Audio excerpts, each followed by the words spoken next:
The plaque for the alternates is down in the ladies' room. Oh, Jesus! Oh, you kill me. You really do. No. There are two B's in hobby, boys. Porsche Design, Plan B, here we come. Sun's out, Stang's out. How you doing?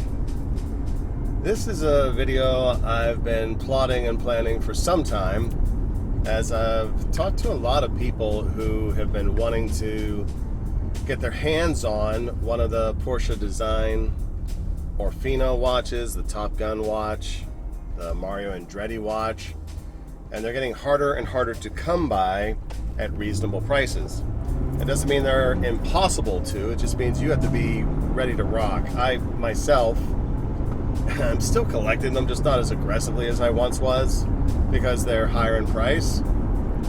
But I was negotiating with this one dude on a Top Gun, and he had it at open auction, and then it's kind of a beginning seller. And I was like, well, do you want to do a buy it now? And he said, okay. I'm like, I'll do $20.50. Because I guess other people floated an offer for two, and it was in great condition, original owner, box and everything. He easily turned it for $32, $35 if I wanted to. But it was during the middle of the day. I was working and I wasn't paying attention to it, and someone grabbed it. Someone beat me to the punch. And even he was a little bit off put, because he'd set it to make an offer, and then I guess someone made an offer of like $27.50. Still a good price these days, but if I would have got there first, $20.50 for a Top Gun original in great condition. Ugh. Oh well. Someone got a great watch at a great price. But then he said he was mad because someone was trying to pay him $32 or $37 or some here which what, I don't know. Anyway, point being, these are now going into stratosphere mode. So what are some viable alternates? And I was I was trying to actually buy one of the alternates for this video because it was a great watch anyway. I'll save that for the studio part, but on wrist today I am rocking one of the more unusual alternates, which is not going to really be a true alternate for this, but it's more of like a, honorable mention, is the Eterna era titanium one, which I've done some videos. It's been in a couple of my past videos, but it's a great piece. And these are super rare, in as much as you don't see them pop very often, and I've only ever seen them overseas. I think I got this one from France, and I'm pretty sure it's got an Italian day wheel, although it could be a French day wheel. I didn't look at it before I said it today. But it's titanium and pretty gorgeous. And so that that $10,000 titanium one in black isn't the first time they released in titanium. Although I will say I'm not as impressed with its lightness weight-wise as I normally am with a titanium watch when I've got one side-by-side in steel. So not as light as it could be, but still a pretty cool watch. Gosh, I wish I'd gotten that other one. There's a Zin. The Zin 144 Jubilee just narrowly slipped through my hands. Let's jump into the studio and check out these alternates, shall we?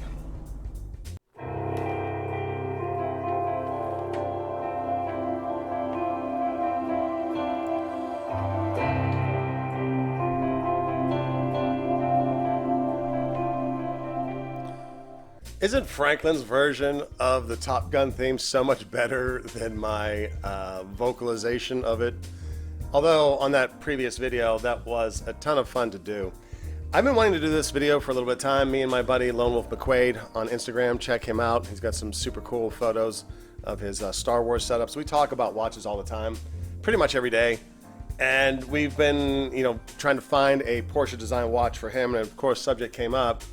Alternates. We need some alternates because the beloved PD watch in all of its forms, those prices have been skyrocketing, and shame on Porsche Design for, bringing the watch back to modern production at 10 grand.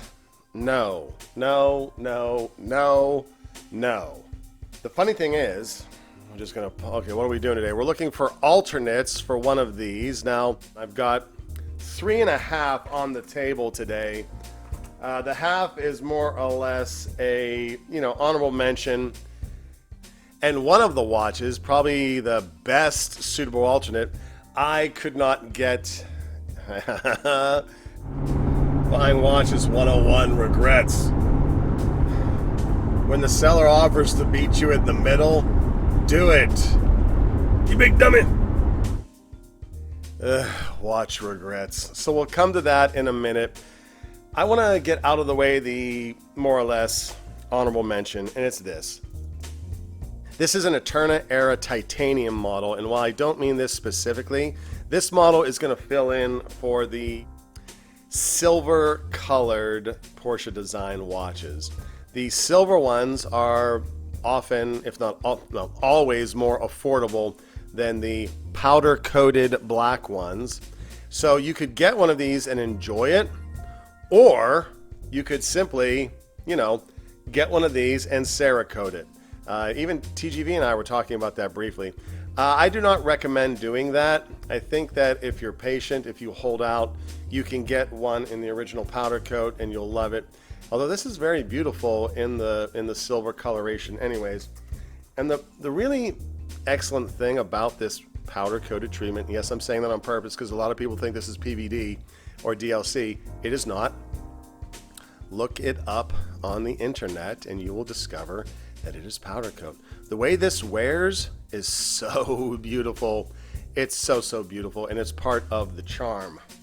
Although if you get one of these and you are accustomed to putting it into an ultrasonic cleaner, do not put the bracelet into the ultrasonic cleaner. It will strip the coating. Ask me how. I know. Other than this, honorable mention, the first suitable alternate is, of course, the Dan Henry 1972. Dan did an amazing job on this watch. I bought this to experience it. This is a tremendous piece. The only beef I have about this watch is I don't understand the purpose of this motorcycle on the back if it's not Maverick's motorcycle, and someone corrected me in the previous video. It's not, it's some other model. Why is that model and not the one that Tom Cruise was driving in Top Gun? That part doesn't make any sense to me. Otherwise, this is a gorgeous watch. It's got an extra crown down here for the alarm. I think these debuted at $350 USD. Now, sometimes you'll see them for $800, $1,000, $1,250. Don't spend that. I think $500 is my max on this. That's a reasonable markup. On the limited edition, they only made 1,972 of them. They also make these in silver. Get the one in black. I think I picked this up for $250. So every now and then they pop under their original list. Post Top Gun 2, that's rarer and rarer the case. It's an amazing piece, and it's certainly the most affordable in the lineup of alternates. You also get this wonderful little watch roll and this bit of kit here. Dan Henry did a fabulous job on this release. It's probably my favorite. Next up is a watch I never thought I would ever own, but one popped, and I grabbed it. G-Money and I have been talking about this watch for years, and it gets me into a sticky spot when it comes to my displeasure with Heuer's Pasadena knocking off my favorite chronograph. I don't know why I get so offended by it. It's not like Butzi was my dad. But we are, of course, talking about the Le Jour. And I got this in, and I was surprised. It's actually a good watch. And by good, I mean it's a far better build construction than I was anticipating. It's got the Valjoux 7750 inside the fitty. This one is about to go into SJR for some service. Need to get that crystal replaced. Thank you in advance, Joe. I'm going to send this off to you once I'm done shooting this video. But I have to say, I was impressed with the Le Jour release. like astonishingly impressed by it. Now, Heuer released their Pasadena, more or less a knockoff of the PD, and I was super off-put by it. I will never buy one of the Heuer Pasadenas because they're rocking 4Gs. So why would I pay $4,000 for the replica? That's not the right word. Knockoff, borrowed design Pasadena when I could, buy a regular Porsche Design. I wouldn't do it.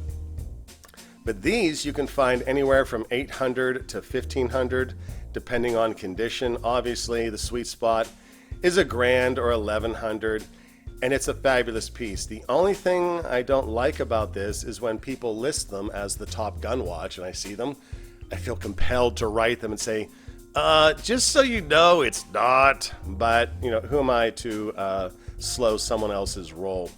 The other issue with this watch is the UGG width. Let's get in there. If you can bring your ruler up to the TV or your monitor, you would see that this is 19 millimeters. Unacceptable. So a Porsche Design bracelet will not fit this watch, and you will probably want one because the bracelet that this comes on, no bueno. Not that great. It's this 3-link, and I haven't figured out how to remove these links yet. I need to put this on the bench because it's a little bit, see, look at that stretch. Not too bad, but not a lover of the bracelet. It's not terrible. I think probably, if anything, I'm in such love with these bracelets, even though they're not fabulous construct. That's why I'm having some problems adapting to this. As soon as I get this figured out, I'm gonna probably put the Lejour back on it. But right now it's borrowing one of my Rolex Explorer straps. And I have to say, 2-stitch straps, love you guys. This would be an excellent strap for this watch because it picks up the color of those loom plops. Now the funny thing is, these watches, this watch, you almost always see them on bracelet, except when the bracelet has been stripped and flipped and you get a watch head on eBay. But if you pair this with the right strap, it looks amazing. If I had a 19 millimeter racing rally strap, it would look even more beautiful. I also have some other straps. You know what? I'm gonna have to try some of that over here because I do have a couple of really beautiful 2-stitch straps that are rally. Oh, I actually have that. Oh, I might put that vintage Heuer looking strap that they reissued on one of the PDs. Wouldn't that be funny? Jack Heuer would love me for that.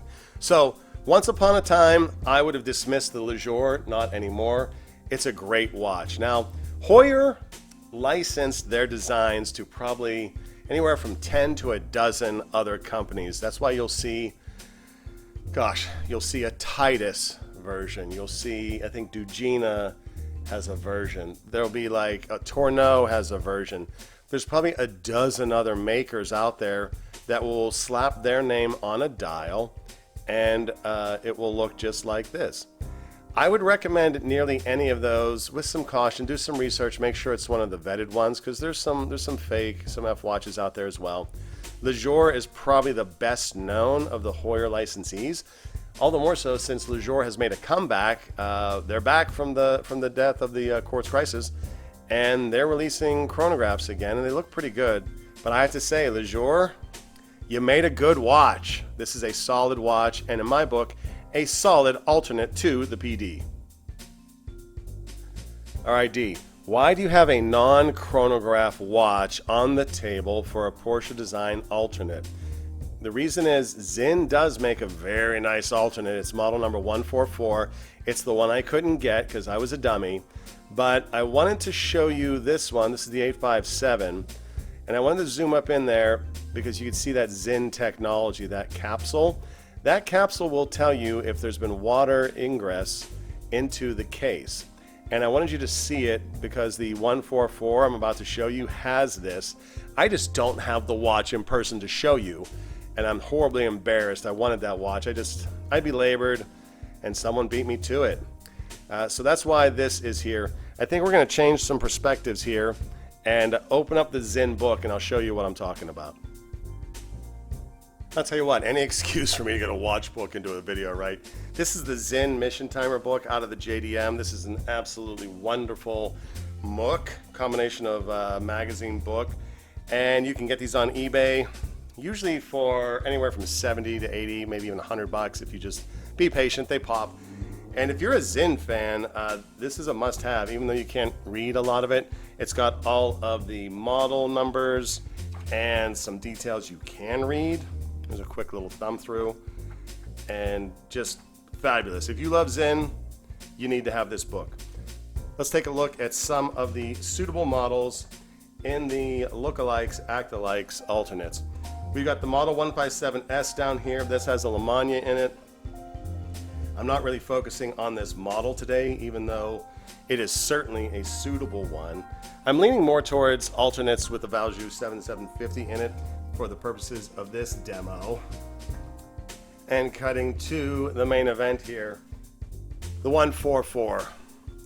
Now these ones are in silver. I want to stick here for a second because this one has a GMT. If this come in black without those the numbers, because it's a little busy with these numbers, if this was in black with GMT, I would absolutely get that one. I don't like I think the Arabic numerals on this just makes it a little too messy, but I love the idea of having, and it's titanium GMT. The thing about the 144 you need to know, other than that capsule, is it's got their tegimented steel. This is some of the nicest steel I've ever felt. And I described it once as soft. It feels supple. It's supple steel, which is absolutely idiotic because that is not metallurgy at all. I don't know what that is. That's just me being a nut. But it feels beautiful. I absolutely adore it. So this 144 is treated the same way. I really wish I would have gotten this one. Gosh. Okay, so the 144 SSA with the pulse, with the tacky on strap. These, okay, brass tacks. These generally trend north of 25, sometimes in the mid 3s, which is obviously not going to work because once you get north of 2000, you're right in Porsche Design territory if you hunt properly. So in order for this to be a suitable replacement or alternate, it has to be less than the Porsche Design. Otherwise, just get the Porsche Design. If you can get one of these in any of its configurations with the Rehot, I'd say grab it. Zinn makes a fabulous watch. It's a modern piece.